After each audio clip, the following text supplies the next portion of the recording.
इस क्लास आज की क्लास हम सब स्टार्ट करते हैं with introduction. Today is 3rd April 2025 and day is Thursday, गुरुवार day is Thursday. Time is about I think 5:40 PM in Lucknow. Again I am Amit sir, with me Ankit sir. On behalf of the Samitla Institute we are going to present our the first middle lecture of BNSS, भारतीय नागरिक सुरक्षा संहिता 2023 for the first time. एक बार short में अभी पढ़ाए थे, first time हम पढ़ा रहे हैं, फर्स्ट ही टाइम तो पढ़ाएंगे, ये अभी तो बनी है। काफी बड़ा चेंज है, इसमें चेंज है। देखिए बीएनएस में चेंज नहीं, अच्छा ये इसलिए भी हो सकता है कि बीएनएस हम लोगों ने पढ़ लिया, अब लग रहा है कोई चेंज नहीं। अभी नयापन बीएनएसएस में है, जब इसको भी पढ़ लेंगे तो ये भी शायद पुराना हो जाएगा ना। वही मिदा फाजली की शेर, जिंदगी जादू का एक खिलौना है, मिल गया तो माटी, नहीं मिला तो अभी बीएनएस पढ़ लिया, अब हम लोग के लिए वो नॉर्मल हो गया, यार बैरक पे टिक हो गया, 2 बार रिवाइज करेंगे हो जाएगा। पर अभी बीएनएसएस क्या है, अभी हम लोग के लिए जादू का क्या है, खिलौना है। ये भी अभी देखिएगा, जल्दी से इस खिलौने को हम लोग पकड़ लेंगे। चलिए, जो एकदम नए बच्चे हैं उनको भी हमको साथ लेके चलना है। कुछ बच्चे ऐसे हैं कि वो पुराना चावल है, कम पानी में ज्यादा फरहर बनता है, कई बार पढ़े एकदम रटे हैं, तबाह कर देंगे एकदम कि लग रहा अभी हम चढ़ बैठे हैं, सब क्या पढ़ाने जा रहा है, ऐसा भी भाव आएगा। ये सब भाव एग्जाम में दिखाना है। किसी व्यक्ति के सामने कोई भाव दिखाने की जरूरत नहीं है, लॉ फील्ड है, लॉ में अंतिम सांस तक आप पढ़िएगा, अभी भी कमी रह जाएगी। अगर ये भाव है आपका तो समझिए you are the best student of law. हम तो जेठमलानी साहब का सुनते थे ना, जेठमलानी 84 ईयर्स में कहते थे still I am a student. उनसे अच्छी तो क्रिमिनल लॉ मुझे नहीं लगता किसी को उस समय इंडिया में आती थी। Still I am a student कहते थे। ये लॉ है, हम लोग लॉ को पढ़ने चल रहे हैं। पहले सीआरपीसी थी, पहले इसका नाम क्या था, the code of criminal procedure, नाम था the code of criminal procedure. जब 1860 में आईपीसी बनी थी तो भाई आईपीसी जब बनी थी वो सब्सटेंटिव लॉ थी, और सब्सटेंटिव लॉ को इन्फोर्स करने के लिए how to apply for this purpose procedural law बनाई गई। 1861 में ये भी बना दिया था मैकाले ने, इसका भी ड्राफ्ट तैयार था, एक्सेप्ट हुआ मगर चला नहीं, कई बार 3-4 बार रिपीट हुआ। फाइनली 1898 में सीआरपीसी चलने लगी। 1898 वाली सीआरपीसी चली 1973 तक, फिर वो सीआरपीसी चेंज की गई और सीआरपीसी 1973 हुई, जो 74 में इन्फोर्स हो गई।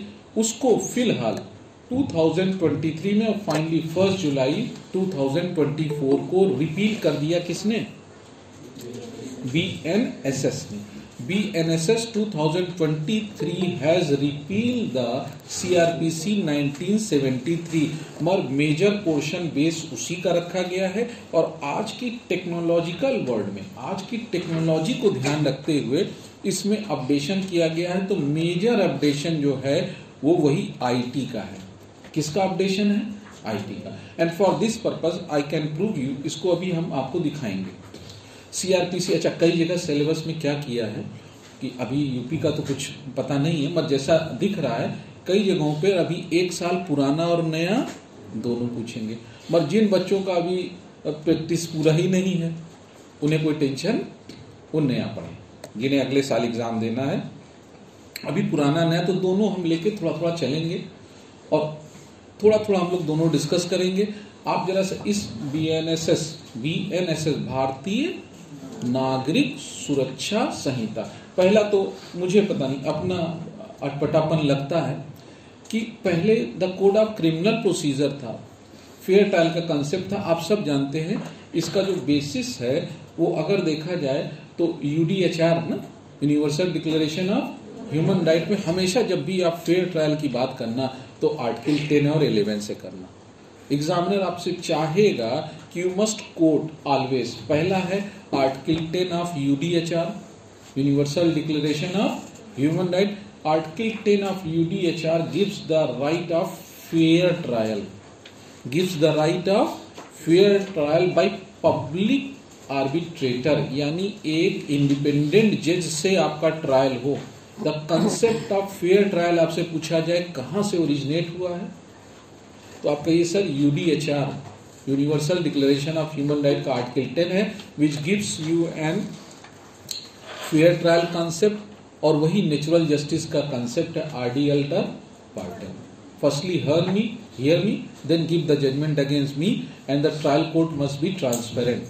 इन सारे कॉन्सेप्ट को जो पेश बनाया है वो आर्टिकल 10 में है, और article 11 presumption of innocence.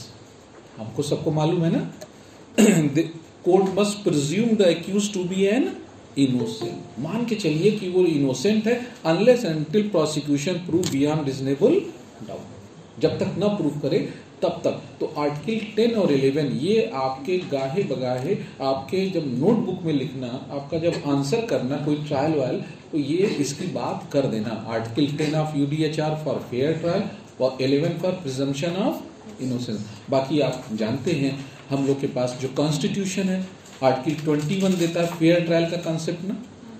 No person shall be deprived of his life and liberty except procedure establish by law.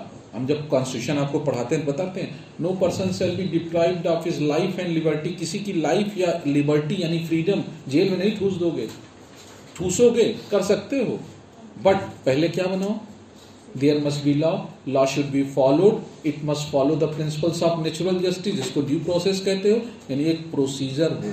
Procedure के रूप में क्या बनाई थी पहले, सीआरपीसी। अब हमारे पास कौन सी है, एक आदमी ने डे लाइट मर्डर किया, सबके सामने बी को गोली मारा, धाड़ धाड़ धाड़, क्या उसको उठा के लैंप पोस्ट पे लटका दोगे, नहीं। Article 10 and 11 of the UDHR का क्या है, ये वायलेशन है, कपुल विद आर्टिकल 21 का भी क्या है, वायलेशन। मगर आर्टिकल 21 को देखो तो आर्टिकल 21 को लगता है ध्यान नहीं दिया हमारी सरकार ने। आर्टिकल 21 कहता है नो पर्सन वेदर सिटीजन और नॉन सिटीजन। मगर आप हम लोग जब ये संहिता बना रहे हैं तो क्या लिखते हैं, भारतीय नागरिक। क्या नागरिक को ही सुरक्षा मिलेगी? अगर यहाँ अनागरिक, हिंदी में बात करें यानी फॉरेनर अगर यहाँ आके ऑफेंस करेगा तो क्या उसका फेयर ट्रायल नहीं होगा? होगा ना। मगर ये वर्ड लेवल पे जब ये नाम जाएगा तो ये गलत हो जाएगा। इनको भारतीय जो नागरिक का मतलब क्या होता है, सिटीजन। इनको भारतीय जब नागरिक किए तो भारतीय तो प्रीफिक्स्ड हो गया ना, केवल इंडियन सिटीजन का हम फेयर ट्रायल करेंगे। ये थोड़ा सा मुझे जो मेरा जो अपना अनुभव है 25 साल का, ये शब्द इंटरनेशनल कोर्ट में हमें भारी पड़ेगा, भारतीय नागरिक सुरक्षा संहिता। खैर ये बनाने वाले जाने, ये हमारा रोल नहीं, हम लोग तो केवल टीचर्स हैं। We can comment only, we can become an pressure group and comment for fair changes. तो भारतीय नागरिक सुरक्षा संहिता हम लोग डिस्कस करने चल रहे हैं। हम किसी इधर उधर घबरा रहे हैं, ज्यादा ना बोलिए, घबराते हैं। नहीं आप बोलिए, खूब बोले। फेयर कमेंट ना कहते हैं, आर्टिकल 19 भी है, 19(1)(a) भी है, बट इट हैज सर्टेन। ये टीचर के अपने पर्सनल कमेंट है, इसका जो है इसका कोई मैनेजमेंट से कोई लेना देना। ये मैनेजर है ना बेचारे, ये मैनेजर हैं, ये इस इंस्टीट्यूट के ये मैनेजर हैं, डैमेजर हैं जो कहो। देखो I have a lot of exemptions, आप सब जानते हो, मैं लॉ का बड़ा खिलाड़ी हूँ। मैं कहूँगा मुझे दिखता ही नहीं। आई हैव बीन हर्ड, सुनते और हियर से एविडेंस का कोई जवाब नहीं होता। I have been heard by manager साहब। मैं नाम का जानू, मुझे अगर भारतीय अमेरिकन सुरक्षा बता देते तो हम वही लिख देते, है ना। I have a lot of exemptions for me. किसी को एक आध थप्पड़ भी मार दो तो कहेंगे हमें क्या मालूम, तो मच्छर अपने गाल पे मार रहे थे। और तमाम लॉ से मैं एग्जेम्प्टेड हूँ। घूरना,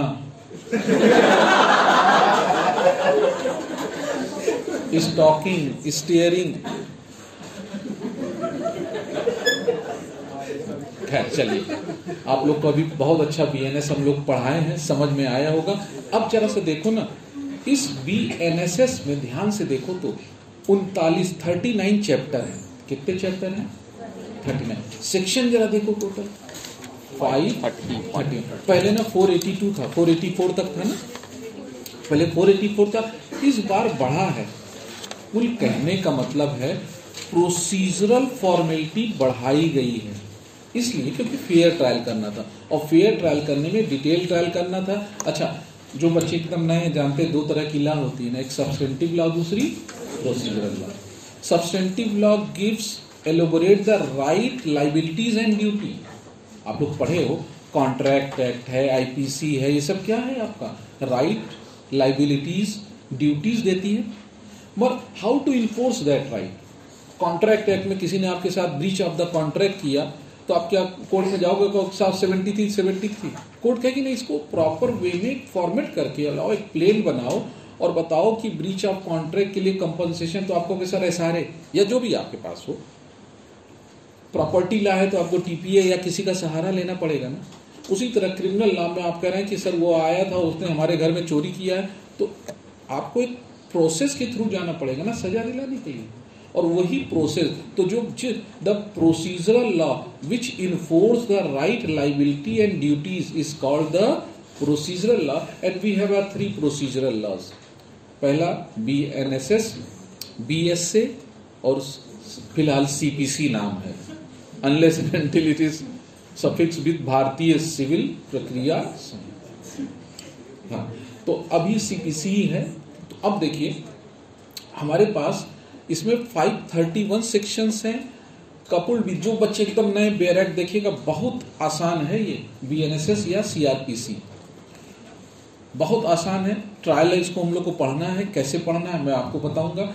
इसमें देखिए 39 चैप्टर्स हैं। 39 चैप्टर डिवाइडेड इनटू सेक्शन आप लोगों ने बताया 531 सेक्शंस है। अच्छा, 2 शेड्यूल है। हमेशा प्रोसीजरल लॉ के साथ शेड्यूल जोड़ा जाता है। प्रोसीजरल लॉ के साथ क्या जोड़ते हैं? शेड्यूल। तो इसमें देखो 2 शेड्यूल है। जो फर्स्ट शेड्यूल है उसमें ऑफेंस का नेचर बताया, वो अभी धीरे धीरे समझ में आएगा।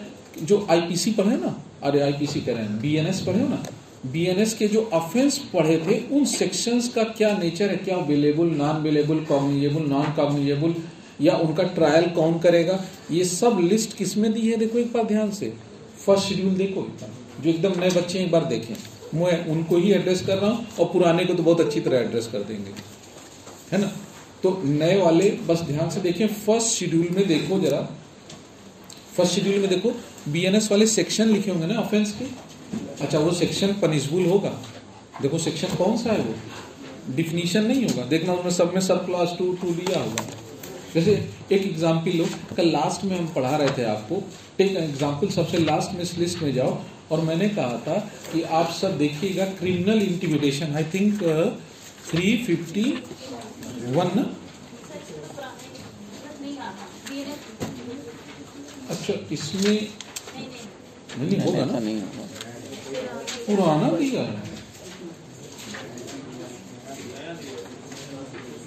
लग रहा बुआ वाला तुम ले आई, लेटेस्ट खरीदो, नया पैसा खर्च करो, इतना काम नहीं ठीक है, कंजूसी एक हद तक। मिला है ना? अच्छा मिला। इसमें देखो ना 531 है क्या? अरे 5 कह रहे हैं यार, 351 है, 350 क्या 351 है। मैंने कहा था जो क्रिमिनल इंटिमिडेशन है उसका 2 तरह से नेचर है, एक 2 साल का पनिशमेंट वाला है और एक उससे ज्यादा।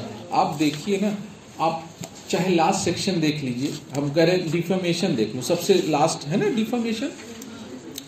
डिफेमेशन का देखो नेचर क्या है, कैसा ऑफेंस है ये, बेलेबल। देखिए पहले क्या लिखा होगा, simple imprisonment for 2 years, 356 sub section 2 है, 356 सब सेक्शन 2 लास्ट में देखो ना। फिर पनिशमेंट है इसमें, पनिशमेंट देखो कितना है, सिंपल इम्प्रिजनमेंट फॉर 2 years और फाइन और बोथ। अब इसके बाद इसका नेचर देखो, और कॉग्निजेबल और नॉन कॉग्निजेबल 4th लिस्ट में देखिए। नॉन कॉग्निजेबल माने छोटा टुच्चा अपराध, नॉन कॉग्निजेबल माने छोटा अपराध। अच्छा फिर देखो 5th लिस्ट में आइए, बेलेबल और नॉन बेलेबल। अब देखिए बेलेबल है, कैसा है ये बिल। देखिए पुलिस जब भी आप जाएंगे ना, पुलिस के पास FIR या NCR लिखवाने, पुलिस यही शेड्यूल देखती है। क्या देखती है? खट से इस शेड्यूल पे आएगी और देखेगी कि इसका नेचर क्या है, और FIR इसी पे लॉन्च होती है, यही शेड्यूल है। तो इस शेड्यूल पे तुम लोग देखना कि जब हम BNS पढ़ाए थे, भारतीय न्याय संहिता, वो जब पढ़ाए थे तो उसमें हमने जो ऑफेंस का पनिशबल सेक्शन बताया था उसका नेचर क्या होगा, क्योंकि नेचर के हिसाब से ट्रायल का ढंग बदल जाएगा। क्या बदल जाएगा? उसके ट्रायल का ढंग बदल जाएगा। और इस शेड्यूल में यही चीज बताई गई है। इसको देखने के बाद कौन सी कोर्ट ट्रायल करेगी, क्या मजिस्ट्रेट फर्स्ट क्लास करेगा कि सेकंड क्लास करेगा कि सेशन कोर्ट करेगी, इसमें कितनी सजा है, इसका नेचर बेलेबल है कि नॉन बेलेबल, अभी ये सब हम पढ़ाएंगे, कॉग्निजेबल है कि नॉन कॉग्निजेबल, ये सब देखिए पूरे। देखिए आखिरी सेक्शन तक दिया है ना 356 तक, देखिए 356 तक दे दिया ना। उसके बाद देखो, उसके बाद एक जनरल लिस्ट दे दिया, ध्यान से देखिए, एक जनरल लिस्ट दे दिया ना। और जनरल लिस्ट में कहा गया कि बीएनएस के ऑफेंस के अलावा किसी और ऑफेंस का ट्रायल अगर इस नई बीएनएसएस से कर रहे हो ना तो उसका नेचर क्या होगा। तो बड़े आराम से 3 का बता दिया। कहा अगर ऑफेंस ऐसा है किसी स्पेशल एक्ट में, स्पेशल एक्ट मीन्स पॉक्सो और भी तमाम एक्ट है, अगर उस एक्ट का भी इस नई सीआरपीसी यानी बीएनएसएस से ट्रायल कर रहे हैं अपन लोग, तो अपने लोग जब ट्रायल करेंगे तो उसका नेचर क्या होगा। तो कह रहा है अगर डेथ, लाइफ इम्प्रिजनमेंट, पनिशमेंट, देखो ऐसे ऑफेंस का जिसमें कितनी पनिशमेंट है, देखिए डेथ फॉर लाइफ या 7 साल से ज्यादा, तो भैया वो कॉग्निजेबल है। कॉग्निजेबल मैंने गंभीर, कैसा अपराध होगा cognizable, non available, generally bail, और ट्रायल कौन करेगा, कोर्ट ऑफ सेशन। दूसरा कह रहा है अगर ऑफेंस 3 से 7 इयर्स का पनिशमेंट वाला है, ये पूछा गया एग्जाम में, अगर ऑफेंस 3 से 7 इयर्स वाला है तो ऐसे मामले में उसका नेचर जरा देखो, कॉग्निजेबल, नॉन बेलेबल और trial by magistrate first class. और 3 साल से नीचे वाले लिखा होगा non cognizable, bailable and trial by any. तो आपसे एक छोटा सा क्वेश्चन पूछे कि any offence which is not offence in BNS and whose trial is going to be commenced in BNSS and if punishment is for 6 years, what is its nature. तो second वाले में ना कॉग्निजेबल, नॉन, ऐसे याद रखना। तो ये जो 3 की लिस्ट है ये जनरल है, और पर्टिकुलर लिस्ट कौन सी थी आप देखिए ना, वो बीएनएस वाली पूरी कैसी लिस्ट है, पर्टिकुलर। एक लिस्ट है पर्टिकुलर और दूसरी है जनरल, ठीक है। अब देखो ध्यान से, ये पहला शेड्यूल हुआ, ये पहला शेड्यूल हुआ। सेकेंड शेड्यूल में जरा देखो कि फॉर्म्स दिए हुए, जो लोग प्रैक्टिस करते हैं, अच्छा प्रैक्टिस क्यों नहीं करते हैं बताने, भगवान जाने क्या करना पड़ जाए लाइफ में। प्रैक्टिस करोगे तो स्काई इज द लिमिट, ध्यान रखना। कोई लैडर होता है ना, लैडर में नीचे बड़ी भीड़ होती है, टॉप पे क्या होता है वो खाली होता। अब वो छोड़ दो ना, वो बैंकॉक वाला छोड़ देना, वो टॉप पे बैठे थे सब, ऐसा भूकंप आए पानी से गिर गिर भागे हैं। वहाँ पता नहीं कुछ छत पे लोग लगता नहाते हैं, हम लोग तो अपना बाथरूम में नहा लेते हैं, हम लोग सामान्य व्यक्ति हैं। वहाँ लोग टॉप रूफ पे नहाते हैं, एकदम खुले आसमान में ऊपर से देख रहा है ऊपर वाला, ठीक आदिम अवस्था है, उसी की ओर जा रहा है। और जब झनझनाया होगा ना तो कहेंगे कौन सी मसाजिंग हुई यार, ये वाइब्रेटर लगा दिया क्या। सोचो ना, पहली क्लास है, खूब हंसो, ये मेरे लिए रूटीन का काम है, ठीक। खैर चलो, 58 है शेड्यूल सेकेंड में। फॉर्म देखो कितने हैं, 58। सेकेंड शेड्यूल में देखो कितने फॉर्म है, 58। उसी में देखो लिखा होगा सम्मन, बेल, बेल बॉन्ड, यही तो भरते हैं कचहरी में जाते हैं लोग। कहते हैं वारंट आया, वारंट का फॉर्म देखो, फॉर्म नंबर होगा, उसमें अपना नाम भरो, जज के रूप में अपना नाम साइन मार दो, कह दो I have issued a warrant against you. देखिए लिखा हुआ है ना, देखिए सारा फॉर्म तो दिया हुआ है, यही कचहरी में चलता है ना, यही फॉर्म मिलता है, इसी पे भरा जाता है। बेल हो, बेल बॉन्ड हो, समन हो, डेथ वारंट हो, देखो सब यही है। समन का होगा देखो, तो हमें इसको अभी पढ़ना नहीं, हमें केवल I am going for the first class, आज की पहली क्लास में मैं इंट्रोडक्शन दे रहा हूँ इसका। तो देखो सबसे वारंट एक बार पूछा गया था, फॉर्म नंबर 41 डेथ वारंट पूछा गया, वो हम धीरे धीरे कराएंगे आपको। अभी बस इसमें देख लो कितने फॉर्म दिए हैं, ये प्री के लिए 58 फॉर्म है, किस शेड्यूल में, सेकेंड। और फर्स्ट शेड्यूल में nature of the offence, BNS के ऑफेंस का नेचर दिया है, और रेजिड्यूरी ऑफेंस जो बीएनएस के नहीं उसके लिए 3 क्लासेस में बांट, ये हो गया। अब देखिए हमने आपसे कहा आखिरी सेक्शन निकालिए, शुरुआत तो वहीं से होगा ना, हाँ, हम लोग साइलेंसर से शुरुआत करके आगे चलेंगे, है ना, फ्रॉम बैक टू टॉप। चलिए, रिपील सबसे पहले क्या है, रिपील ना 531 रिपील। आखिर इसने क्या क्या रिपील कर दिया। सबसे पहले तो हमारी सबसे ज्यादा फेवरेट चीज रिपील किया, एकदम चीता होगा सीआरपीसी में, तुम पूछो हम सेक्शन पहले बता दो। अब स्थिति आपसे भी दयनीय है। क्यों? क्योंकि दिमाग में मेरे ऑटो सजेशन ये आ गया, मुझे कोई एग्जाम थोड़ी नहीं देना है, जिसको देना हो रटे, हमें कौन सा अपना चमत्कारी परफॉर्मेंस थोड़ी है, जिसको गोला मुंह काला करना, गोला भरना, वो जाने अपना, हमने नहीं। इसीलिए हम रटना छोड़ दिए, रटना हमने क्या कर दिया, छोड़ दिया है। अब जब तक आप लोग के बच्चे पढ़ने हमसे आएंगे उस समय तक ये रटा गया होगा। देखो हमेशा अमेरिकन 100 साल का ऑब्जेक्ट लेके चलते हैं लाइफ में, कभी 60 साल या 50 साल का मत लेके चलना। लाइफ हमेशा कितने के लिए सोचना, 100, उतने का प्लान बनाओ। After 90 I will do this one, मैं बैंकॉक जाऊंगा 90 साल के बाद, टॉप पे बैठूंगा, सोचो ना।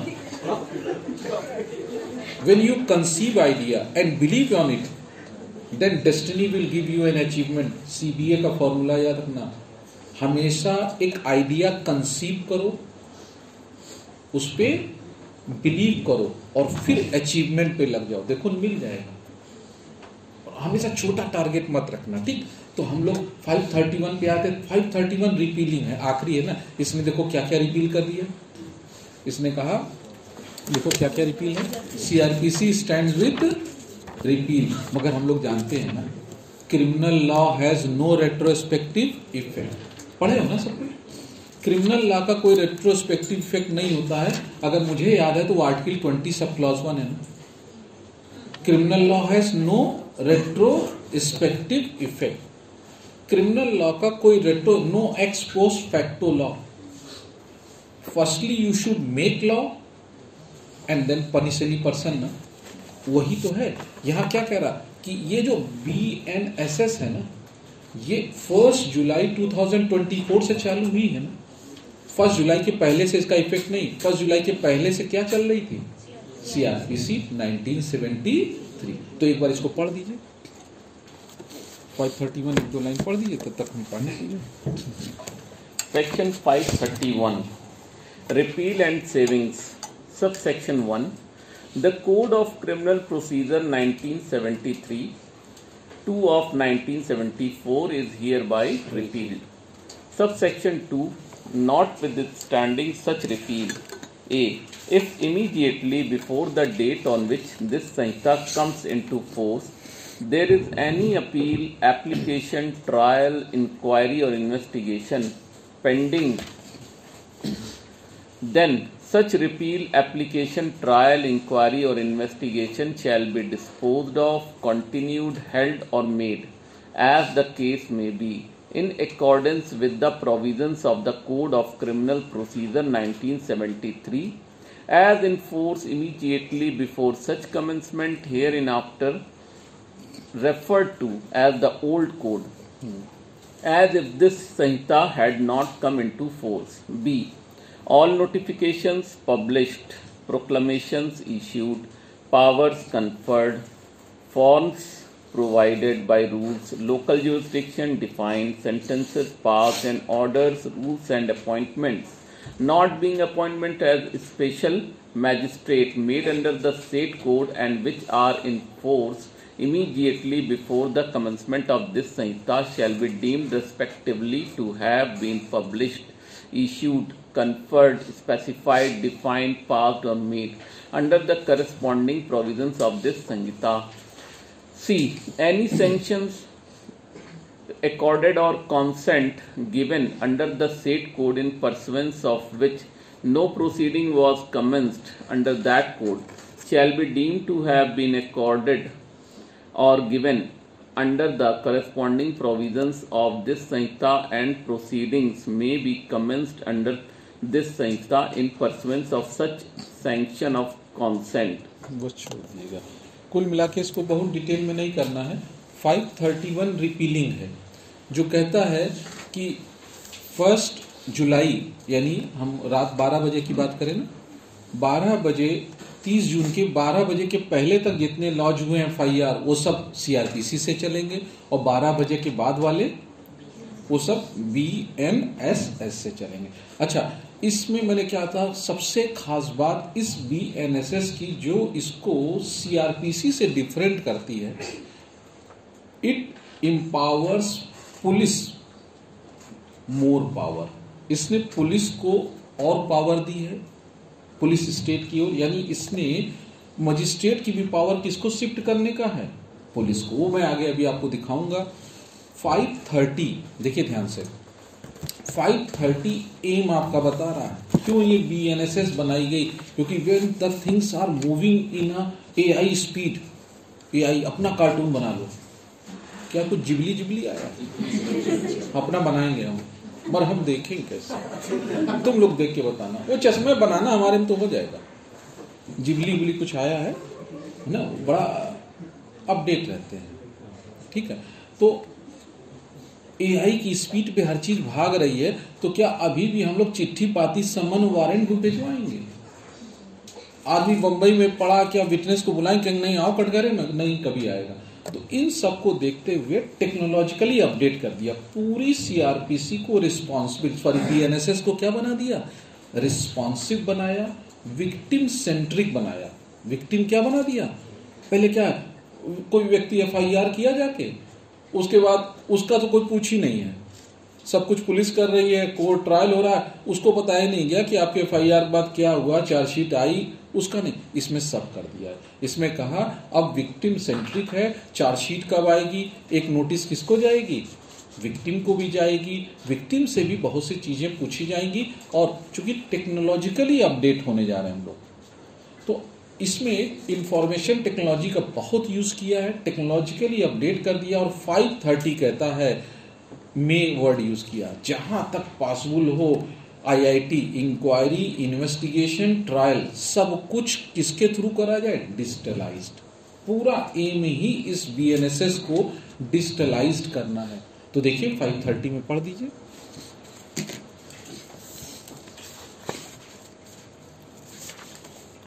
Section 530 Trial and proceedings to be held in electronic mode. All trials, inquiries and proceedings under this Sanhita, including first, issuance, service and execution of summons and warrant. Second, examination of complainant and witnesses. Third, recording of evidence in inquiries and trials.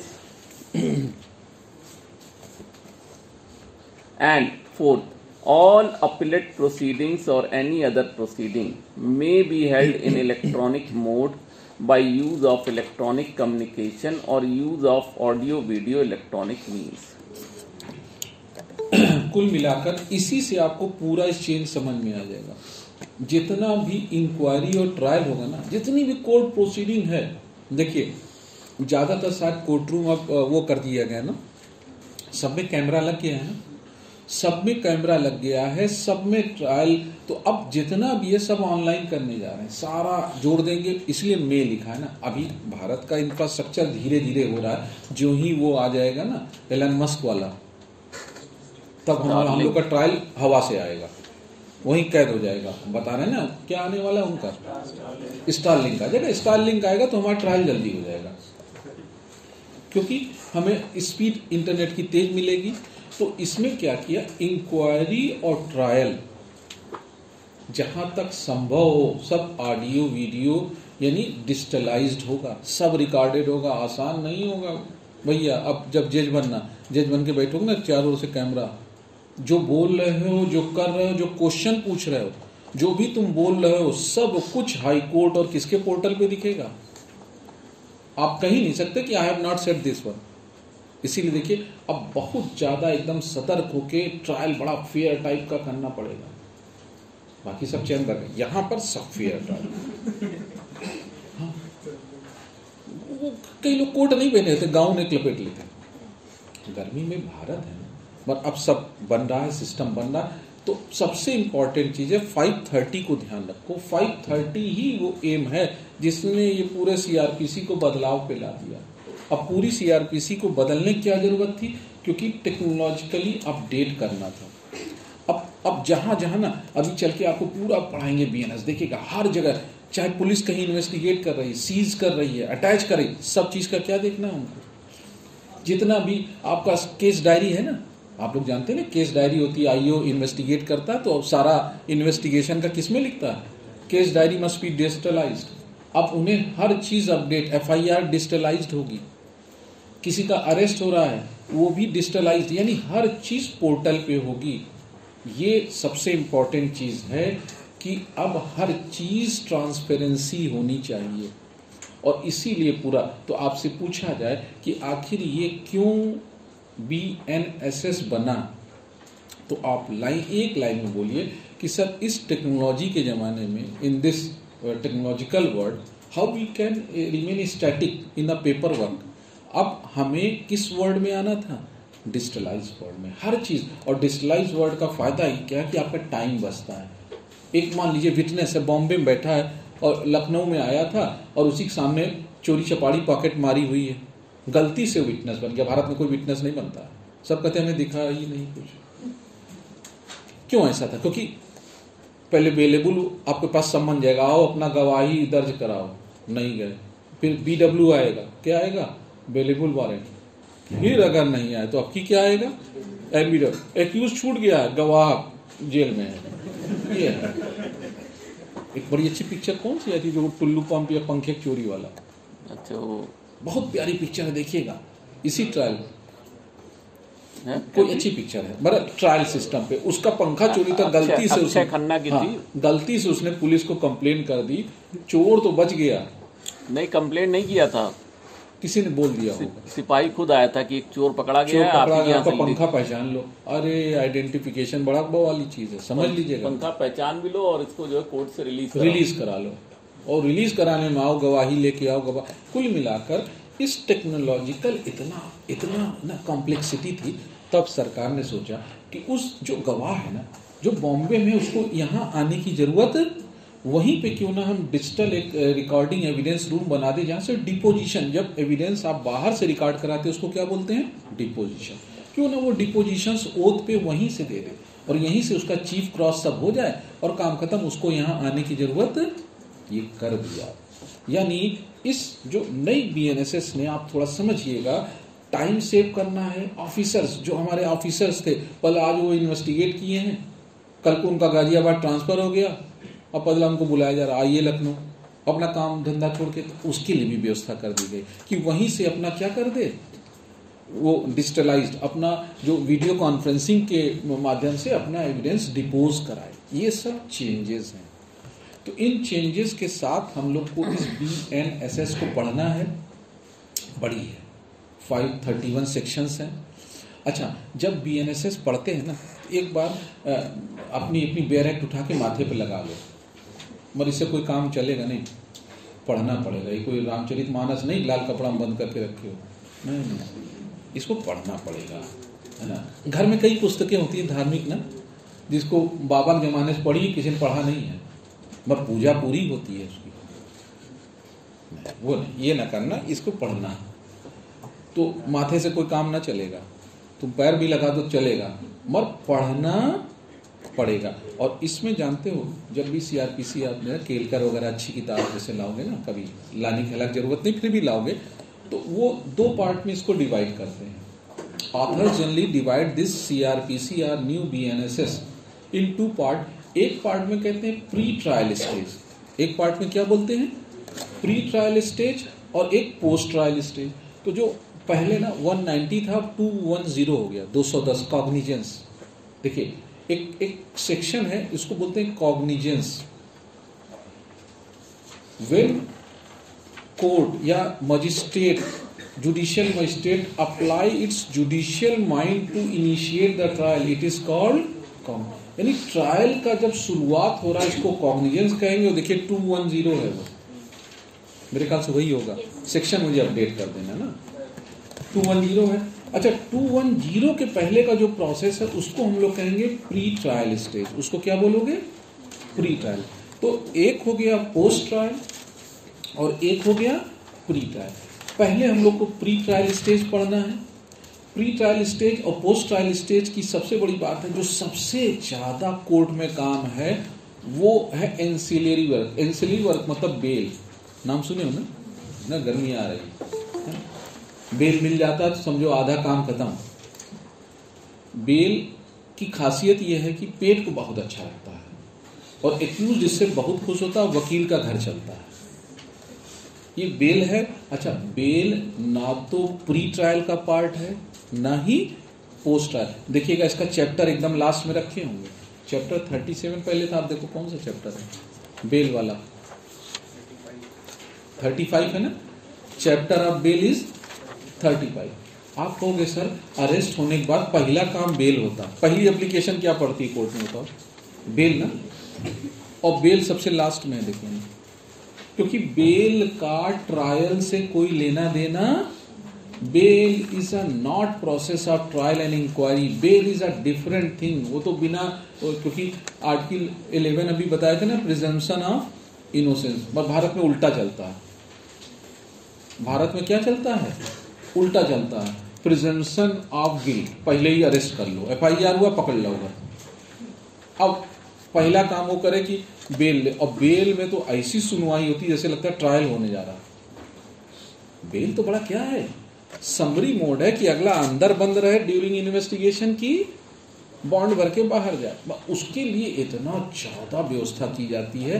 तो bell 35 chapter, उसका इस पूरे CRPC से कोई लेना देना BNS से नहीं है। Bail is a different thing. Bail का केवल काम ये है कि अगर कोई बंदा बिना वारंट के या विद वारंट अरेस्ट हुआ है तो इतना कहता है साहब जब तक ट्रायल वायल चल के हम सजा ना पा जाए तब तक के लिए हमको क्या कर दीजिए, बाहर छोड़ दीजिए, हम शराफत का एक बॉन्ड भर देंगे विद सियोरिटी और विदाउट सियोरिटी। पर्सनल बॉन्ड पे छोड़ दीजिए अगर छोटा ऑफेंस है,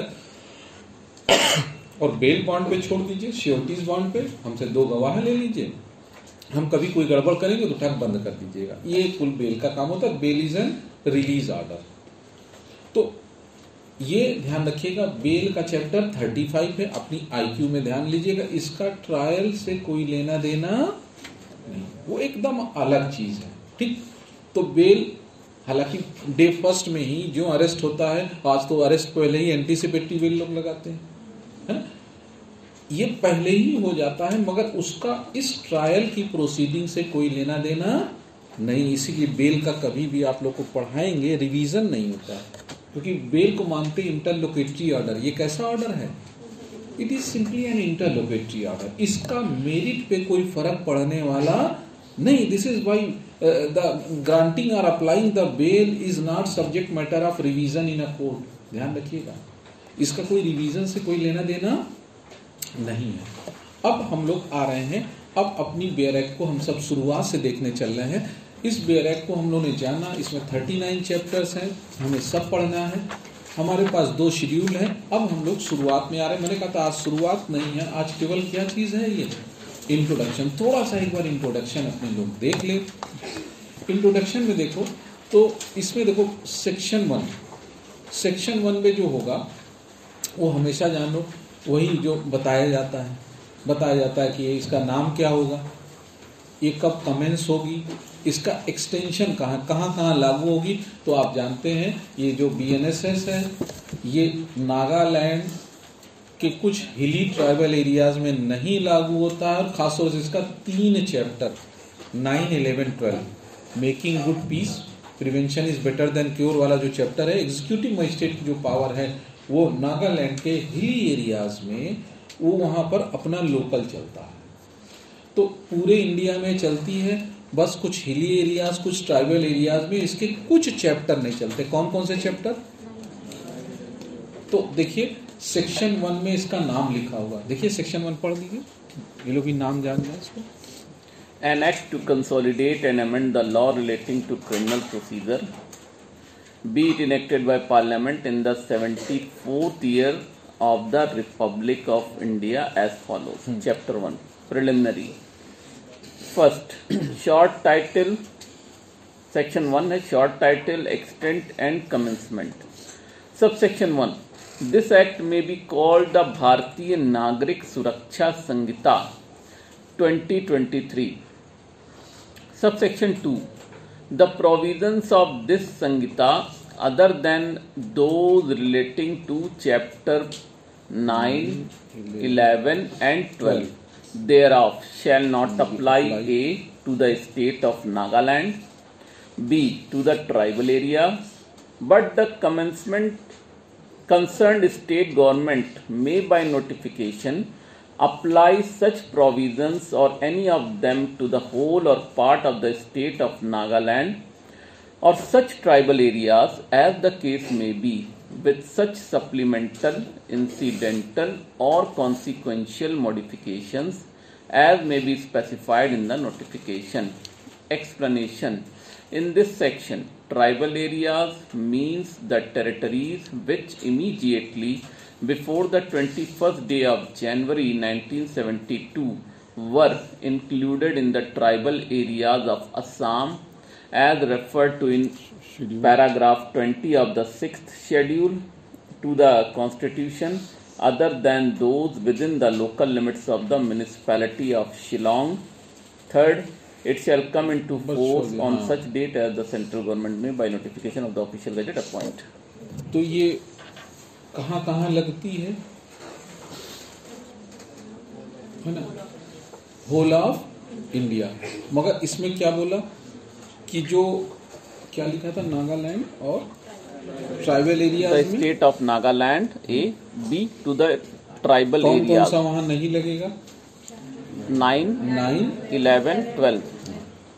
तो एक बार उसको फिर पढ़ दीजिए। Except Subsection 2. The provisions of this Samhita other than those related to chapter 9, 11 and 12 thereof.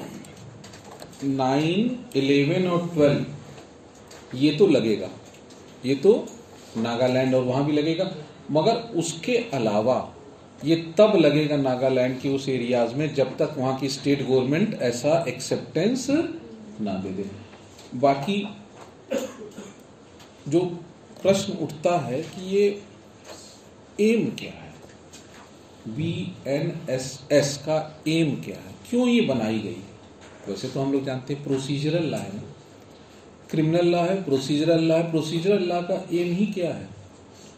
To make the fair trial investigation. भाई इस BNSS में क्या दिया है? इन्वेस्टिगेशन कैसे करोगे, इंक्वायरी कैसे करोगे और ट्रायल कैसे करोगे, किन ऑफेंसेस का, जो BNS में पढ़े थे ना, उन ऑफेंसेस का। और अगर किसी और स्पेशल एक्ट में उसके लिए कोई स्पेशल प्रोसीजर नहीं है तो भी इससे गवर्न होगा। तो आपसे पूछा जाए कि ये कहां से पता चला, तो सेक्शन 4 देखिए। पहले एम देखते हैं, M and object 4।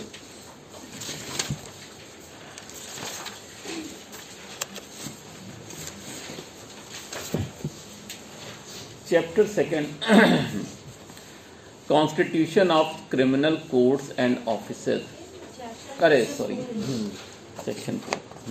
Section 4. Trial of offences under Bharatiya Nyay Samhita 2023 and other laws. Subsection 1. All offences under the Bharatiya Nyay Samhita 2023 shall be investigated, inquired into, tried and otherwise dealt with according to the provisions hereinafter contained. Subsection 2. All offences under any other law shall be investigated, inquired into, tried and otherwise dealt with according to the same provisions, but subject to any enactment for the time being in force regulating the manner or place of investigating, inquiring into, trying or otherwise dealing with such offences.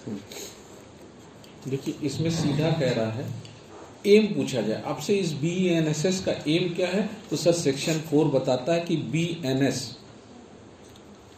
New IPC ना, BNS के offence का investigation, IIT हम लोग पढ़ते हैं ना, investigation, inquiry, trial और other procedure के लिए ये बनाई गई है। तो पहला सब सेक्शन 1 में तो सीधा कहा कि भैया ये जो BNSS है, ये BNS के ऑफेंस के इन्वेस्टिगेशन, इंक्वायरी और ट्रायल का प्रोसीजर देता है। क्या देता है? ये प्रोसीजर देता है। फिर सबसेक्शन 2 में कहा कि अगर किसी ऑफेंस के लिए किसी एक्ट में कोई प्रोविजन ना हो तो उसका भी ट्रायल किससे हो सकता है। इसीलिए तो फर्स्ट शेड्यूल में आपने देखा है एक जनरल 3 नहीं दे दिए कि अगर किसी ऑफेंस के लिए कोई स्पेशल प्रोसीजर नहीं तो उसका भी ट्रायल किससे हो सकता है। मगर बेसिक प्राइमरी एम इसका क्या है बीएनएसएस का, to inquire, investigate and try the offence of BNS. जो हमारी बीएनएस के ऑफेंस हम लोगों ने अभी कल तक पढ़ा उनका इंक्वायरी, इन्वेस्टिगेशन और ट्रायल कहां से करा जाएगा, ये जो अब पढ़ाएंगे आपको बीएनएसएस यानी न्यू सीआरपीसी। मगर सेविंग देखिए 5 में खट से सेविंग डाला हमने आपको बार बार, जब बीएनएस भी पढ़ाया था तो एक सेक्शन पढ़ाया था special law has overriding effect over the general law. Law का एक नियम जानना, अगर कोई स्पेशल चीज है तो वो हमेशा जनरल चीज के ऊपर क्या डालती है, ओवरराइडिंग इफेक्ट। हमने कहा था ना 7 साल के नीचे का बंदा अपराध नहीं करता है, मगर बीएनएस में लिखा हुआ है कि अगर स्पेशल लॉ में कोई प्रोविजन है तो हो सकता है 2 साल के छोटू को भी अपराधी बना दिया जाए। अगर कहीं लिखा है भाई, रेलवे में तो हम बार बार बताते हैं ना, रेलवे में 5 साल के ऊपर आधा टिकट लेना होता है ना, अभी भी है आधा टिकट, हाफ है ना। अब 6 साल का लड़का बिना टिकट घूम रहा है ट्रेन में, पकड़ लिया टीटी ने तो कहेगा साहब हमारे पास तो एग्जम्पशन है, हम तो ऑफेंस कर ही नहीं सकते। वो तो जनरल है ना, वो कहेगा रेलवे एक्ट के हिसाब से वो स्पेशल एक्ट है ना, ध्यान रखिएगा। Special act has overriding effect over the general act. तो ये बीएनएसएस जनरल एक्ट और सेक्शन 5 कहता है स्पेशल एक्ट अगर कोई होगा तो उसके ऊपर ओवरराइड कर देगा, जैसे पीएमएलए वगैरह वो इस पे ओवरराइड कर जाते हैं। देखिए section 5 section 5 saving. Nothing contain in this Samhita shall, in the absence of specific provision to the contrary, affect any special or local law for the time being in force, or any special jurisdiction or power conferred, or any special form of procedure prescribed by any other law for the time being in force. अब देखिए 5 में वही चीज बताई जो BNS में थी। पहले बीएनएस में वो सेक्शन 5 हुआ करता था, अब की देख लेना, अभी तो पढ़ा के उठे हैं ना, देख लेना 1 का 6 था ना, देखिए 1 का 6 था बीएनएस में, हम लोगों ने पढ़ा था कि अगर स्पेशल लॉ होगा, आर्मी का लॉ, स्पेशल लॉ याद है, वो उस बीएनएस पे ओवरराइड करता है ना। उसी तरह कोई स्पेशल लॉ है तो इस सीआरपीसी यानी बीएनएसएस पे भी ओवरराइड कर जाएगा। तो 4-5 आपने पढ़ लिया, ठीक है। 4 में एम बता दिया, 5 में सेविंग्स बता दिया कि कब ये लागू नहीं होगी। अब देखिए सेक्शन 2 में बड़ा अच्छा काम किया ना, लॉ वाले बच्चों को एबीसीडी पढ़ाने की जरूरत नहीं, ए से लेके जेड तक, पहले डब्ल्यू तक था, एक्स तक, डब्ल्यू एक्स वाई पूरा कर दिया है ना, सुन लिया ना, सरकार सुनती है। और देखिए अब शायद जेड तक हो गया पूरा, alpha beta complete, A for a, घर से बैठ के सुबह सुबह ही किया करो, सूर्यदेव को देखो, ए फॉर वो audio video, B for available, C for ये, डी फॉर वो। लोग कहेंगे यार मूर्ख है क्या, ए फॉर एप्पल होता है, बी फॉर बिग एप्पल, कहीं नहीं साहब, ये मेरी लीगल अल्फाबेट है, क्योंकि इसमें से मैं ये नहीं कह सकता हूं, इसमें से पूछेगा जरूर, मुझे तो याद नहीं करना, तुम लोग जानो, मैं एग्जेम्प्टेड हूं इस मामले में। तो यहां जाना ए से जेड तक डिफिनीशन दी, और definition class is the most important class, ये हम लोग को पढ़ना, मगर थोड़ा जान लेना, ये जो हमारा ना ट्रायल सिस्टम है ना, जो हम पढ़ाने चल रहे हैं बीएनएसएस में, ट्रायल हमेशा पूरे वर्ल्ड में हर जगह फेयर ट्रायल का कंसेप्ट कहां से निकला, सेक्शन अरे आर्टिकल 10, 11 प्लस आर्टिकल 21 और आर्टिकल 14 तो हम लोग हमेशा जोड़ते हैं भाई, इक्वलिटी बिफोर द लॉ ना, चाहे सिटीजन हो चाहे ना, सबको इक्वल ट्रायल करना है, वो हमारे पास अपनी व्यवस्था है, ठीक। तो अब बात ये आती है कि ट्रायल तो फेयर होगा, मगर पूरे वर्ल्ड में आप लोग जानते हैं ना, बार बार हम बताते हैं 2 तरह का ट्रायल सिस्टम होता है, 2 ही तरह का ट्रायल, एक ज्यूरी होता है जिसको इंक्विजिटोरियल बोलते हैं, क्या बोलते हैं उसको, इंक्विजिटोरियल या ज्यूरी सिस्टम। एक होता है इंक्विजिटोरियल और ज्यूरी सिस्टम, ये नोट्स में नहीं होगा, इंक्विजिटोरियल और ज्यूरी, सब कुछ नोट्स में दे देंगे, पढ़ाएंगे क्या? टीचर वही है जो पढ़ाते समय सेंसिटाइज कर दे। Sensitization is necessary.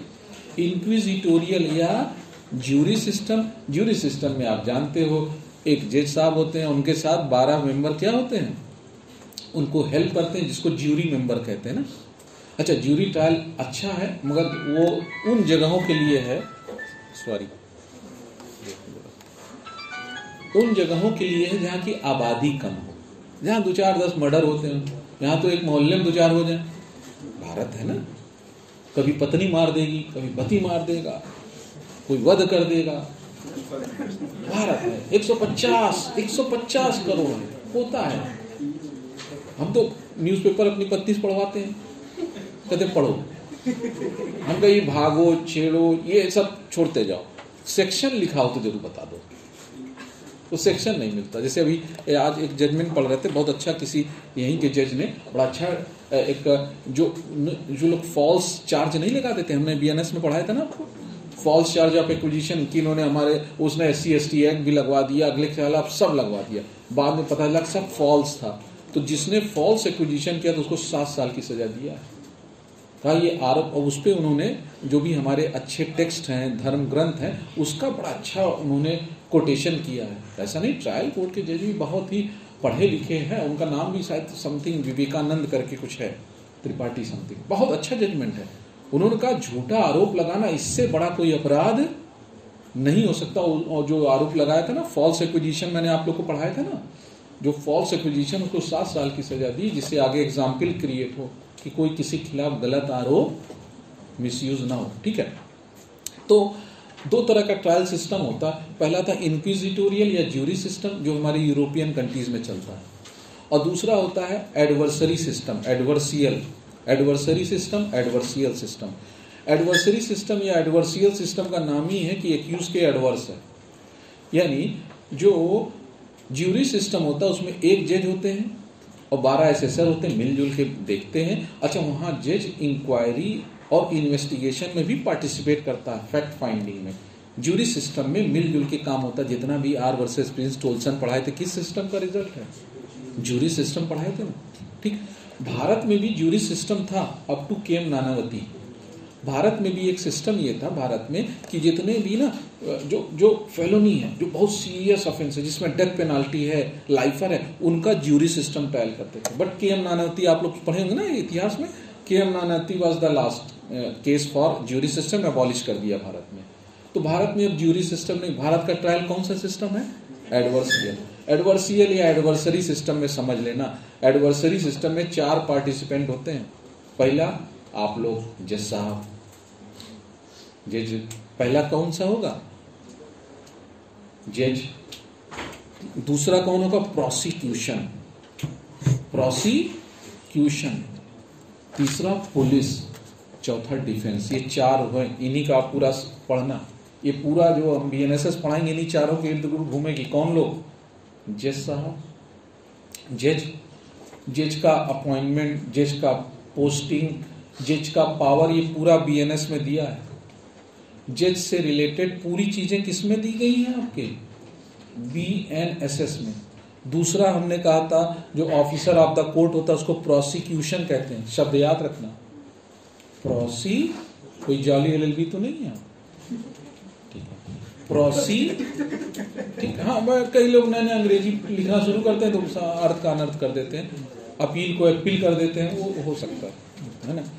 तो प्रोसिक्यूशन के बारे में पूरा डिटेल 18, 19, 20 इसमें देख लीजिएगा, पूरा डिटेल दिया है, उनकी पावर दी है। तो देखो, जज के बारे में भी कंप्लीट दिया है, प्रोसिक्यूशन के बारे में भी कंप्लीट दिया है। पुलिस के बारे में आओ बात करते हैं। पुलिस के बारे में, पुलिस का अपॉइंटमेंट और पावर तो पुलिस एक्ट और रेगुलेशन में है। किसमें दी गई है? वो police act, regulation. But police कैसे इन्वेस्टिगेट करेगी, उनका ड्यूरिंग इन्वेस्टिगेशन क्या पावर है, वो इसमें दिया है। तो पुलिस का अपॉइंटमेंट नहीं दिया है, पुलिस का केवल इसमें क्या दिया है?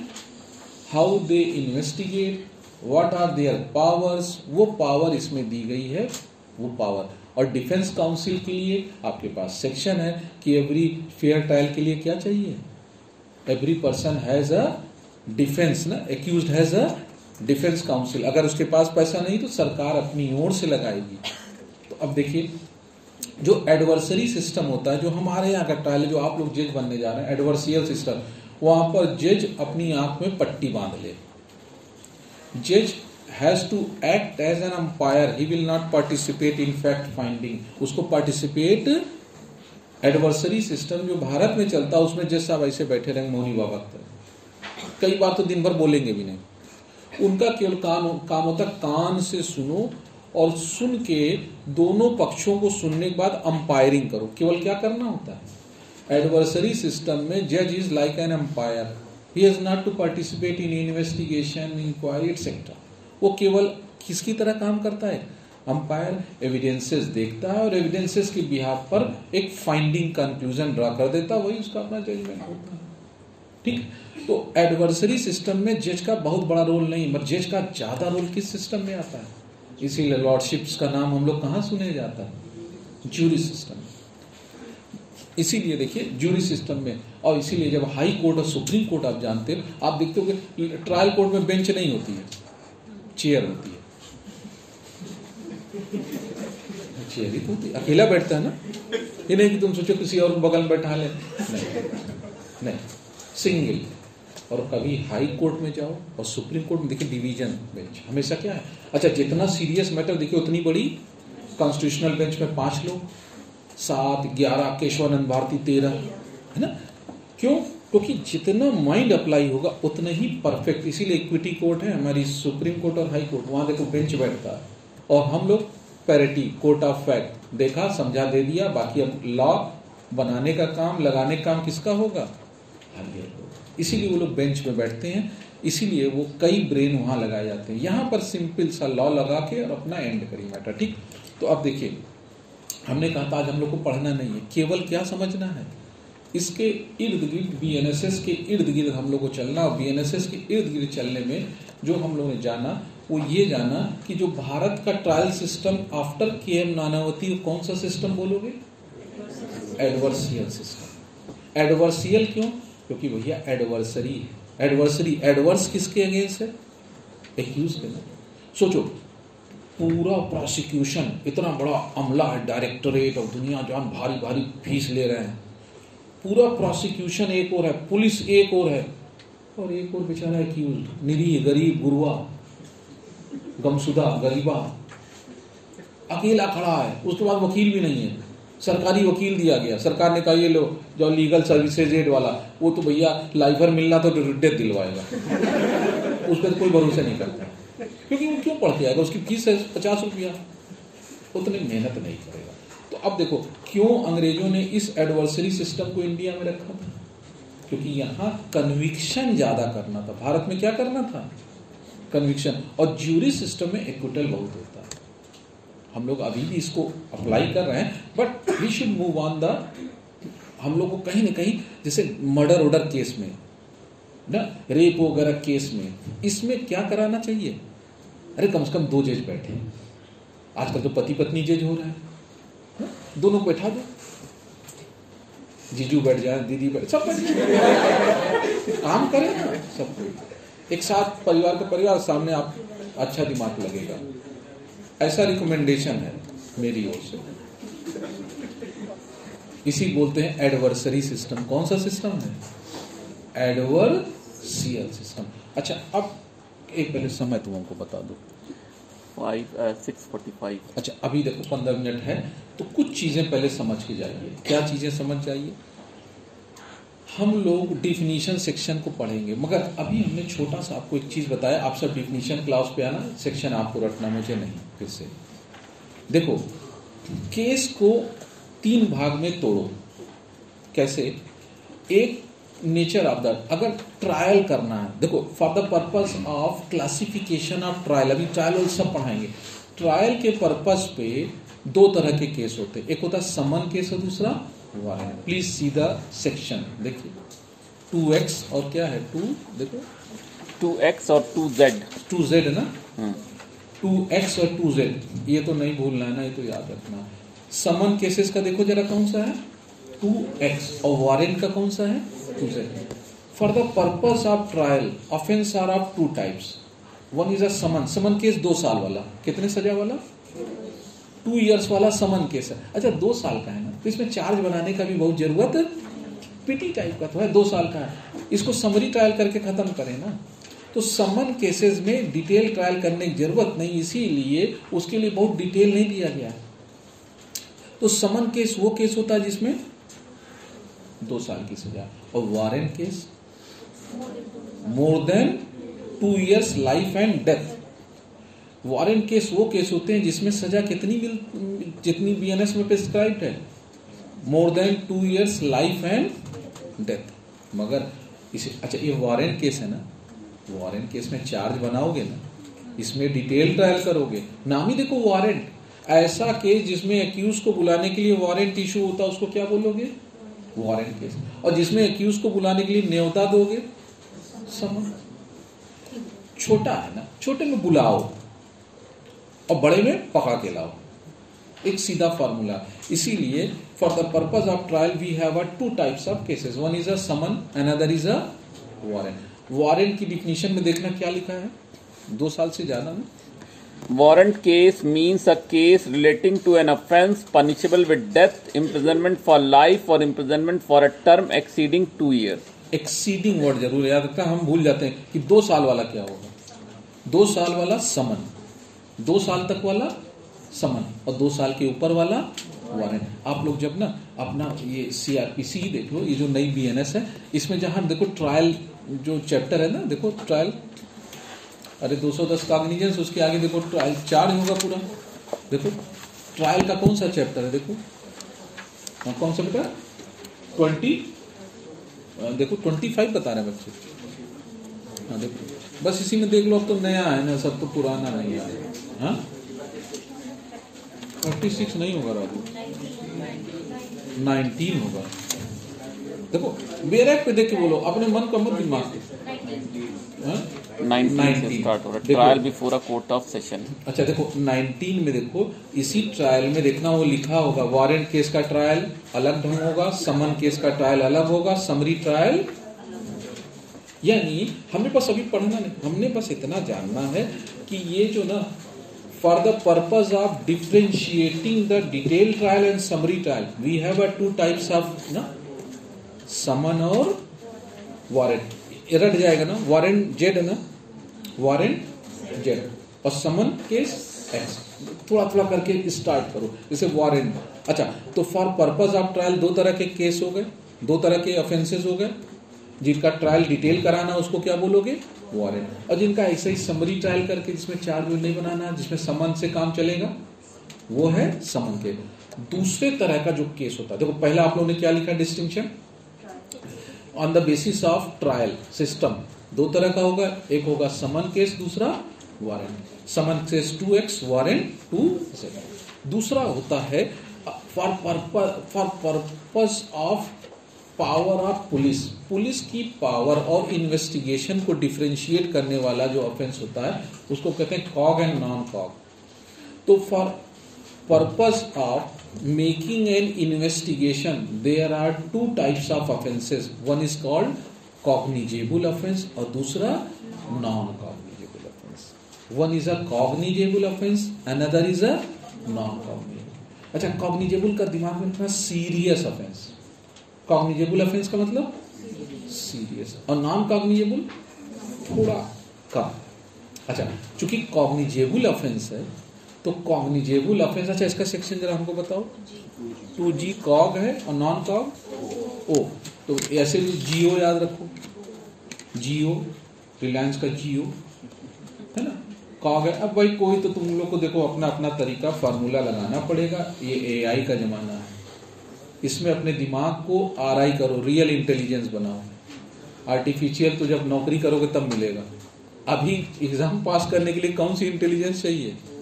रियल बोलते हैं ना उसको, आर्टिफिशियल नहीं. We need a real. तो देखो आप लोगों ने बताया G and O. G for cog offence, O for cog offence में पुलिस को पावर बहुत मिल जाती है. अच्छा हम जानेंगे कैसे कोई ऑफेंस कॉग है कि नॉन कॉग? कहाँ जाएंगे? पुलिस, मैंने क्या कहा, जब भी आप जाते हो साहब हमारे FIR नोट कर लो, तो पुलिस पूछते हुआ क्या तुम्हारे साथ? तो तुम कहो कि साहब पीछे से आए थे, कंबल उड़ाए, बहुत मसाजिंग किए, दर्द हो रहा। तो पुलिस कही अच्छा तुम्हारे साथ वो सब भी हुआ, 500 जोड़े, यानी आपके साथ हर्ट हुआ, पूछेंगे हड्डी उड्डी कुछ, हाँ साहब लग रहा है, मेडिकल कराओ इसका। पहले पुलिस कहाँ भेज देती तुरंत कि अगर कोई हड्डी पट्टी टूटी तो ग्रीवियस हर्ट लगा दे, नहीं तो फिर हर्टे लगेगा। तो अब फिर जब आपका बताते हैं ना, आप अपनी फहरिस्त बताते हो ना, क्या क्या हुआ, पूछता क्या क्या तकलीफ है, तो आप कहते हो पेट भी दर्द हो रहा, तो कहेगा भाई जाके डॉक्टर से मिलो ना, इसमें पुलिस थोड़ी ना आपका इलाज करने वाले। आप अब वो पुलिस वाले जो मुहर्रिर होते हैं ना, बहुत इंटेलिजेंट होते हैं, वही तो IPS की भी क्या कराते हैं ट्रेनिंग, वो जो नहीं FIR लॉन्च करते हैं, जो हेड कांस्टेबल या क्या, मैं जानता नहीं उनको, they have very good knowledge of law. वो तुरंत एक सेक्शंस बनाएंगे और उन सेक्शंस को चेक करते हैं, किसमें? ये फर्स्ट शेड्यूल में चेक करेंगे। फर्स्ट शेड्यूल में हर ऑफेंस के आगे उसका नेचर दिया है ना, अगर वो एक भी ऑफेंस कॉग ऑफेंस निकला तो कॉग्निजेबल ऑफेंस में पुलिस कैन अरेस्ट विदाउट, ये सबसे बड़ा इंपॉर्टेंट। अगर पुलिस को कॉग ऑफेंस की इंफॉर्मेशन मिली है तो police has power to arrest the accuse without, अच्छा वारंट का मतलब होता है परमिशन बाय कोर्ट। वारंट का मतलब क्या होता है? When court permit to arrest a person it is called warrant. तो अभी जब भी हम बोलेंगे अरेस्ट विदाउट वारंट, तो अब कॉग ऑफेंस है तो पुलिस एकदम हीरो है। क्यों? तुरंत वो कहेगी अब हमें मजिस्ट्रेट से पूछने की जरूरत, we can arrest without warrant. और अगर वही नॉन कॉग ऑफेंस है तब police can not arrest accuse without permission of court. बिना कोर्ट से वारंट लिए अरेस्ट नहीं होता। तो मैंने क्या बताया आपको, अभी हम डिटेल नहीं पढ़ा रहे, हम बस इतना बता रहे हैं कॉग और नॉन कॉग में क्या डिफरेंस है। कॉग ऑफेंसेस में पुलिस की पावर बहुत ज्यादा हो जाती है और नॉन कॉग में पुलिस की पावर तब तक नहीं है जब तक उसको मजिस्ट्रेट ऑथराइज्ड नहीं करे। इसीलिए लिखा कॉग्निजेबल ऑफेंस क्या होता है, तो in which police can arrest according to schedule first as shown in schedule first, in which police can arrest without warrant. Warrant का मतलब होता है permission given by, पुलिस बिना परमिशन के अरेस्ट करेगी। और नॉन कॉग्निजेबल में अगर बिना परमिशन के अरेस्ट की तो वो इलीगल अरेस्ट होगा, ध्यान रखिएगा। नॉन कॉग्निजेबल में नहीं। तो हमने कहा 3 तरह से हम ऑफेंस को क्लासिफाई कर रहे हैं। पहला हमने किया समन और वारंट, ये ट्रायल पर्पज से है क्लासिफिकेशन।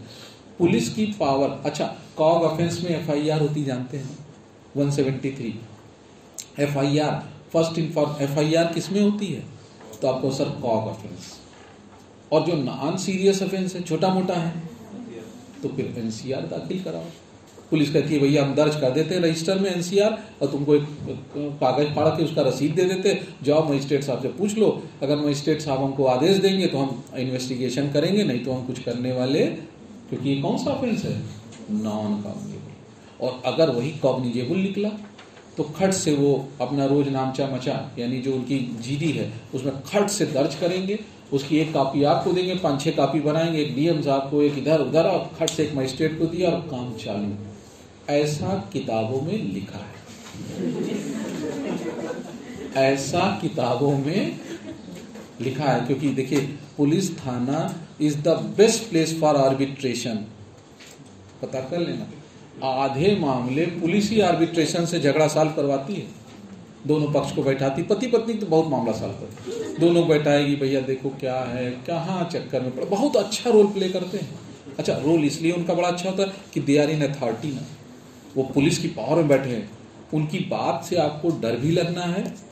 और दो अक्सर गांव में देखिए लड़ाई झगड़ा होता है ना, पुलिस आती है बैठ के क्या करवा देती है, सुलह लिखवा लेती, सुलह। Police is the best place for arbitration in small offences, बहुत अच्छा काम करते हैं लोग। तो अब देखिए हम लोगों ने जाना 2 तरह का ऑफेंस हम लोग जाने। पहला क्या था, समन वारंट। ये मैं उन बच्चों को बता रहा हूँ जो शायद पहली बार पढ़ा है, जो बच्चे पढ़े होंगे वो कह रहे हैं भाई यही रह गया, आप समन वारंट। अब समन वारंट नहीं पढ़ाएंगे तो बेटा कहा यहाँ हम कौन सा कोई हमारे पास नहीं तो कोई है नहीं ना, विद्या यही विद्या है। कॉग, नॉन कॉग, और तीसरा होता है बेलेबल एंड, एक और होता है बेलेबल और नॉन बेलेबल। आप सब जानते हो, इसका देख लो शुरुआत में ही होगा ना, बी होगा ना, 2B क्या 2C कर दिया, देखो 2C में है, देखो 2C में है बेलेबल और नॉन बेलेबल ना दोनों। अच्छा कैसे जानेंगे बेलेबल का मतलब अगर अरेस्ट हो तो उसको क्या दे दो, बेल। तो ऐसा ऑफेंस जो बेलेबल इन नेचर है, in bailable offence accused has a right to get the bail. Accuse का क्या होता है, बेल लेना राइट होता है। और नॉन बेलेबल ऑफेंस में it is the discretion of court to grant the bail और नॉट। हम सब जानते हैं। अच्छा कोई ऑफेंस बेलेबल है कि नहीं, इसको कैसे जानोगे, शेड्यूल 1 में। यानी जज साहब भी क्या देखेंगे, भाई पुलिस के पास गए इन्वेस्टिगेशन कराने, तो पुलिस ने देखा कि ये कॉग है कि नॉन कॉग, और जज साहब के पास जब आप बेल एप्लीकेशन दिए तो जज साहब क्या देखेंगे कि ये बेलेबल है कि नहीं, तो वो भी कौन सा शेड्यूल देखेंगे, वही शेड्यूल देख के अगर बेलेबल है तो इट इज योर राइट, वो मना नहीं कर सकते, और नॉन बेलेबल है तो अब उनकी मर्जी, वो आपको रिलीज करें या ना करें, ये फिर उनकी मर्जी पे हो गया। अब जब आपको बेल दिया, अच्छा बेल क्यों लगाते हो, क्योंकि आप कहते हो सर कायदा क्या है, नियम क्या है। देखो नियम ये है कि फर्स्टली जो आर्टिकल 11 क्या करता है यूडीएचआर का, पहले हमारा एक फेयर ट्रायल करो ना, फेयर ट्रायल करके हमारे अगेंस्ट चीजें प्रूफ करो, और प्रूफ करने के बाद फिर हमको सजा के तहत किसमें ले जाओ, जेल। मगर उल्टा है, यहाँ FIR होते ही अगले की क्या हो जाती है, अरेस्ट। अरेस्ट होते ही उसको क्या मान ले कि अपराधी है। तो मान लीजिए अभी ड्यूरिंग इन्वेस्टिगेशन किसी एक्यूज को अरेस्ट किया है, और एक्यूज चाहता है कि जब तक ट्रायल कंक्लूड ना हो तब तक मुझे फिलहाल छोड़ दिया जाए, तो कोर्ट में क्या अप्लाई करवाएगा, बेल एप्लीकेशन। कोर्ट में बेल एप्लीकेशन आती है, कोर्ट उन बेल एप्लीकेशन को सुनती है। सुनने के बाद अगर कोर्ट को लगता है कि इसको बेल दिया जा सकता है तो इट कैन ग्रांट बेल, और जब बेल देती है तो उस समय ध्यान रखना कोर्ट ऐसे रिलीज नहीं करती है। कोर्ट कहती है बताओ जब अगली बार हम बुलाएंगे तो तुम आओगे, तो आप कहते हो जहां जहां बुलाओगे वहीं वहीं चले आएंगे। तो कोर्ट कहती है इसको लिख के दो, क्या करो, तो जब भी किसी को बेल पे रिलीज किया जाता है तो एक बॉन्ड भरवाया जाता है। अगर छोटा ऑफेंस है तो पर्सनल बॉन्ड, उसकी अपने निजी मुचलके पे छोड़ दो, और अगर बड़ा ऑफेंस है तो बेल बॉन्ड, जिसको श्योरिटीज बॉन्ड कहते हैं। आपकी डिफाइन कर दिया, आपकी देखिए डिफाइन कर दिया ना 2B में, 2D में कर दिया डिफाइन। तो देखो दो तरह से बेल में जब रिलीज ऑर्डर होता है तो आपसे दो तरह का बॉन्ड लिया सकता है, एक PB और एक BB। कई तो बड़ा खुश हो जाते हैं इसी बातों को सुन के, बाद में पता चलेगा, बाद में दुखी हो गए। एक होता है PB personal bond. Personal bond माने निजी मुचलका ना, विदाउट श्योरिटीज, केवल एक्यूज को सुना और कहा देखा है गरीब गुरुआ है। अच्छा गरीब आदमी का कौन जमानत देगा, जब उसके साथ खुद ही लक्ष्मी देवी नहीं है तो विष्णु कोई आएगा। कोर्ट ने कहा हुसैन आरा खातून यार गरीब आदमी है, 7 दिन तक अगर वो नहीं दे रहा बेलेबल मामला तो उसको किस पे छोड़ दो, पर्सनल बॉन्ड पे छोड़ो ना, उसे साइन इन करा के छोड़ दो। और अगर मैटर थोड़ा गंभीर है तब किस पे रिलीज करेंगे, श्योरिटीज बॉन्ड, जिसको बेल बॉन्ड कहते हैं। बेल बॉन्ड में आप लोग पढ़ लेना, आपका पास तो है ना बेयर एक्ट में देखो शेड्यूल 2 में देखो बेल बॉन्ड का फॉर्मेट होगा, उसमें 2 जमानतदार का नाम होगा। जमानतदार भी भरते हैं कि हाँ हम गारंटी देते हैं कि इनको छोटू मल को हम जानते हैं और इनको बहुत दिन से जानते हैं, और जब जब बुलाएंगे हम इनकी प्रेजेंस सिक्योर कराएंगे। इसको क्या कहेंगे, बेल बॉन्ड। अब देखिए हो गया, अच्छा ठीक है। तो आज देखो अभी पढ़ाई नहीं है, कल से हम सेक्शन 2 पे आएंगे, ठीक है। तो चलिए आज बच्चों ने खुद ही बंद कर दिया है क्लास, और कल से इसमें हम लोग सेक्शन 2 से स्टार्ट करेंगे। तब तक के लिए आज की क्लास हम लोग यहीं रोकते हैं। ऑफलाइन सबको थैंक यू वेरी मच।